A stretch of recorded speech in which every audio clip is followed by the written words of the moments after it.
اللہ کے حبیب صلی اللہ علیہ وسلم کی خدمت میں ایک شخص حاضر ہوا اور اس نے اذن جہاد طلب کیا. حضور میں جہاد پہ جانا چاہتا ہوں, مجھے اجازت مرحمت فرمائے. حضور نے فرمایا احی والدا کا, کیا تیرے والدین زندہ ہیں؟ قال نعم, عرض کی ہاں حضور میرے والدین زندہ ہیں. قال ففیہما فجاہد, کہا جا ان کی خدمت کر, یہی تیرا جہاد ہے. ماں باپ کو بلکتا ہوا چھوڑ جائے اور آپ جہاد پہ چلا جائے, ماں فالج میں گری ہوئی ہے اور بیٹا تبلیغی گشت پہ چلا جائے, باپ تڑپ رہا ہے اور بیٹا پیر کی چوکھٹ پہ جھاڑو دیتا پھرے, اللہ راضی نہیں ہوگا. میں سچ کہتا ہوں, اپنے بھی خفا مجھ سے ہیں, بیگانے بھی ناخوش, کہ میں زہر حلاحل کو کبھی کہہ نہ سکا کند. بات وہی کہتا ہوں, سمجھتا ہوں جسے حق, نئے ابلائی مسجد ہوں, نئے تہذیب کا فرزند. محمد عربی صلی اللہ علیہ وسلم سے بڑا پیر کون ہو سکتا ہے؟ لیکن حضرت وہ ویسے کرنی نہیں آ رہے. آقا کریم اپنے بٹن کھولتے ہیں اور کرن کی طرف, یمن کی طرف رخ کر کے لمبی سانسیں لیتے ہیں اور کہا میں رحمان کی خوشبو پا رہا ہوں. ایک دن صحابہ نے پوچھا, بندہ نواز جس کے لیے تڑپتے ہو, جس کی ٹھنڈی ہوائیں آپ کو آ رہی ہیں, وہ آپ کا بڑا پیار کرنے والا ہے. کہا ہاں میرے سے بڑی محبت کرتا ہے. تو کہا پھر اتنی محبت کرتا ہے تو یمن تو دور نہیں ہے, بلال حبش سے آ گیا, سلمان فارس سے آ گیا, سہیب روم سے آ گیا, اور وہ یہاں یمن سے نہیں آ سکا. فرمایا اس کی بوڑھی اور نابینا ماں ہے جس کی خدمت اس کو نہیں آنے دیتی. اللہ اکبر. اب حضرت اویس کرنی نہیں آئے لیکن خیر التابعین کہلائے. آئے نہیں لیکن حضور ان کی یاد میں تڑپ رہے ہیں. اللہ, بلکہ حضور نے فرمایا کہ کوئی جائے اویس بن عامر کو ملے, اور جب ملے تو اس کو کہنا میری امت کی بخشش کی دعا کرے. جو ماں باپ کی خدمت کرتا ہے اس سے ثابت ہوا اس کی دعائیں قبول ہوتی ہیں. میں نے ایک روایت میں پڑھا ہے کہ جو آدمی روزانہ اپنے والدین کے لیے دعا کرے, والدین زندہ ہوں تب بھی, والدین فوت ہو گئے ہوں تب بھی, یہ عادت بنا لے, روزانہ ماں باپ کے لیے دعا کرے, ساری زندگی اس کے رزق میں بے برکتی نہیں آئے گی, اللہ اس کو رزق کی فراوانی عطا کر دے گا. اور جو والدین کے لیے دعا نہیں کرتا اللہ تعالیٰ کی رحمتوں سے محروم ہو جاتا ہے. حضرت ابو ہریرہ رضی اللہ تعالیٰ عنہ جب بھی ہاتھ اٹھاتے تھے تو یہ دعا کرتے تھے, اللہم اغفر لابی ہریرہ ولامی ولمن استغفر لہما, اے اللہ ابو ہریرہ کو بخش دے, حضرت ابو ہریرہ کی ماں کو بخش دے, اور قیامت تک جو ہم دونوں کے لیے بخشش کی دعا کرے اس کو بھی بخش دے.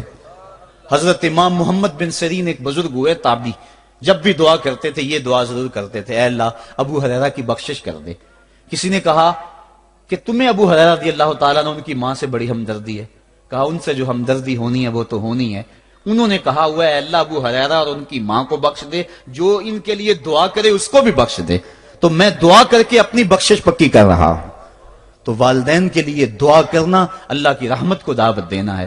تو فرمایا کہ جاؤ اویس بن عامر کو جانا اور جا کے اس کو میری امت کے لیے دعا کا کہنا.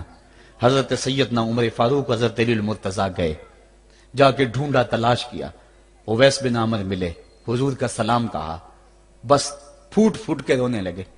کہا بتاؤ میرے رسول کے لبوں پہ میرا نام کیسے آیا تھا, حضور میرا جب تذکرہ کرتے تھے کیسے کرتے تھے. یہ درد دیکھا تو بولے کہ کیا آپ اتنی محبت رکھتے ہیں تو پھر ملنے کیوں نہیں آئے حضور کو, اتنا جو پیار رکھتے ہیں تو زیارت کرنے کیوں نہیں آئے. تو حضرت اویس کرنی نے بات کے رخ کو بدلا, کہا تم نے میرے رسول کو دیکھا, تم نے میرے رسول کی زیارت کی ہے. کہا ہاں ہم تو صبح و شام وہاں رہے ہیں. کہا پھر بتاؤ حضور کے یہ ابرو جڑے ہوئے تھے یا کھلے ہوئے تھے. اب دونوں حیران ہو گئے. کہا تم نے تو دیکھا, میں نے تو دیکھا نہیں, تم بتاؤ نا, پھر میں تو گیا نہیں, مجھے کہتے ہو گیا نہیں, تم بتاؤ حضور کے ابرو جڑے ہوئے تھے یا کھلے ہوئے تھے. حیران ہیں. کہا حضور آپ ہی بتلائیے. کہا کوئی دور سے دیکھتا تو جڑے ہوئے نظر آتے, قریب آ کے دیکھتا تو کھلے ہوئے نظر آتے. یہ وہ ہے جو ماں کی خدمت کرتا رہا اور حضور کے دربار میں حاضر نہیں ہو سکا, لیکن حاضری اس کی تھی, وہ جہاں بھی تھا وہ نبی کے قرب میں تھا.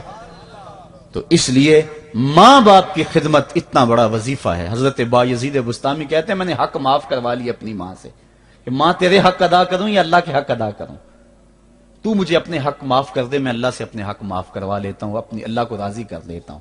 جنگلوں میں گھومتے رہے, 12 سال بیت گئے. ایک دن دوبارہ آئے, بستام کی سمت سے گزرے, خیال آیا چلو ماں کو سلام کر جاؤں. تہجد کا وقت تھا، رات کا وقت تھا، دروازے پہ کھڑے رہ گئے کہ میری ماں سوئی ہوگی، میں نے کبھی کوئی خدمت نہیں کی ماں کی، تو اب اٹھا کے تکلیف کیوں دوں؟ ساری رات کھڑے رہے۔ جب تہجد کا وقت گزرا تو نالی سے پانی آیا، سمجھ گئے کہ میری ماں تہجد کے لیے اٹھی ہے، دروازے کے قریب ہو گئے تو ماں نے ہاتھ اٹھا لیے، کہا اللہ میرا بیٹا با یزید تیری طلب میں نکلا ہوا ہے، میں نے اسے اپنے حق معاف کر دیے، تو اس کو اپنا وصال عطا کر دے۔ حضرت با یزید دروازہ کھٹکھٹانے لگے اور ماں کے قدموں میں لپٹ گئے اور رو کے کہنے لگے جس رب کو میں جنگلوں میں تلاش کرتا ہوں وہ تو رب میری ماں کے پاس ہے۔ تو ماں کی دعاؤں میں اللہ کی رضا ہے، ماں راضی ہو جائے تو سمجھ لو خدا راضی ہے۔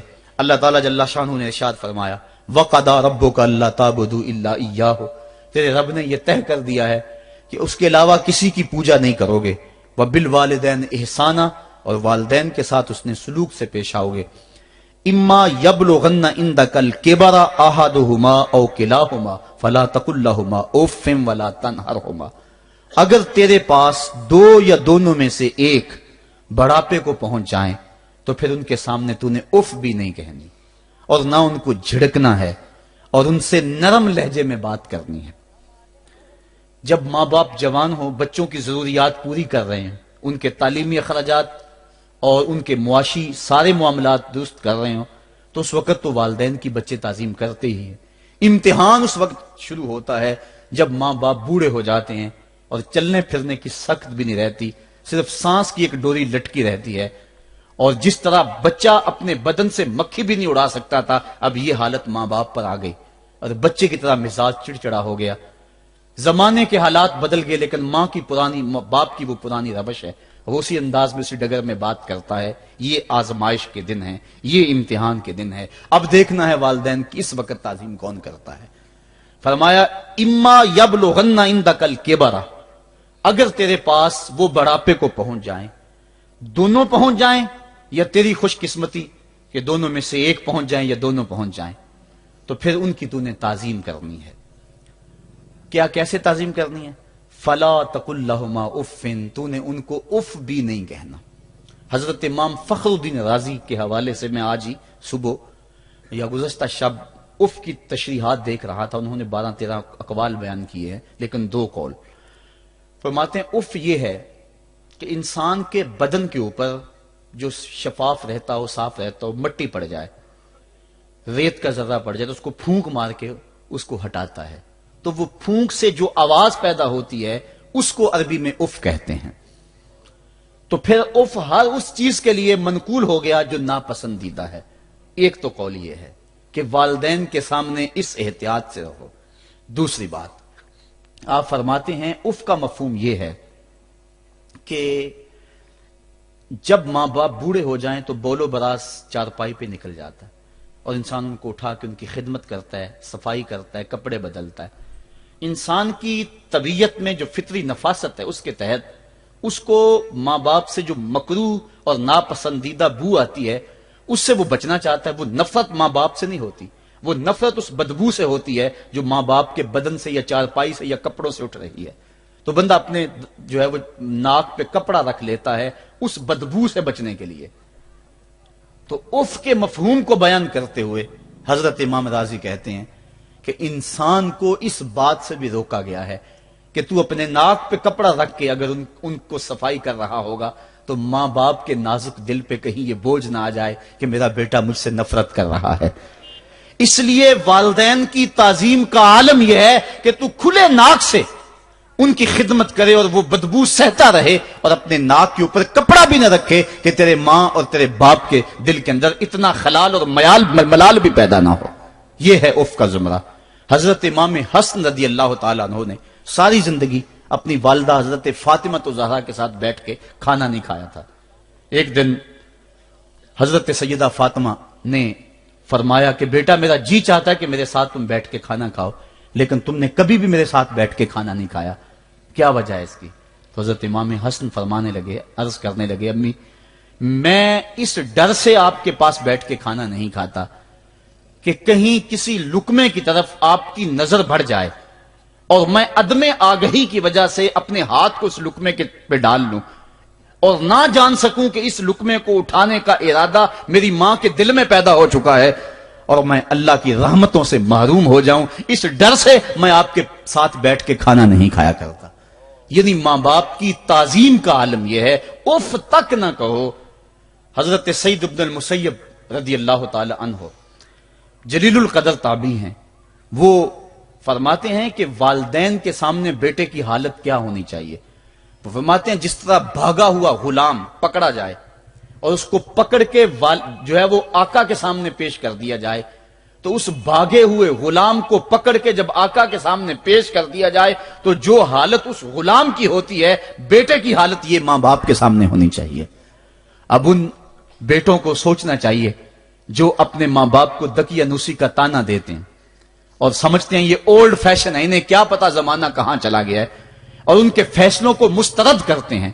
علماء نے اس بات کو تفصیل کے ساتھ بیان کیا ہے کہ شریعت کے جو قطعی ضابطے ہیں، ان ضابطوں اور ان قوانین کو اور ان معاملات میں تو والدین کی فرما برداری نہیں ہوگی اللہ کی اگر معصیت ہوتی ہو، لیکن جو معاملے شک والے ہیں وہاں ماں باپ کے قول کو ترجیح دی جائے۔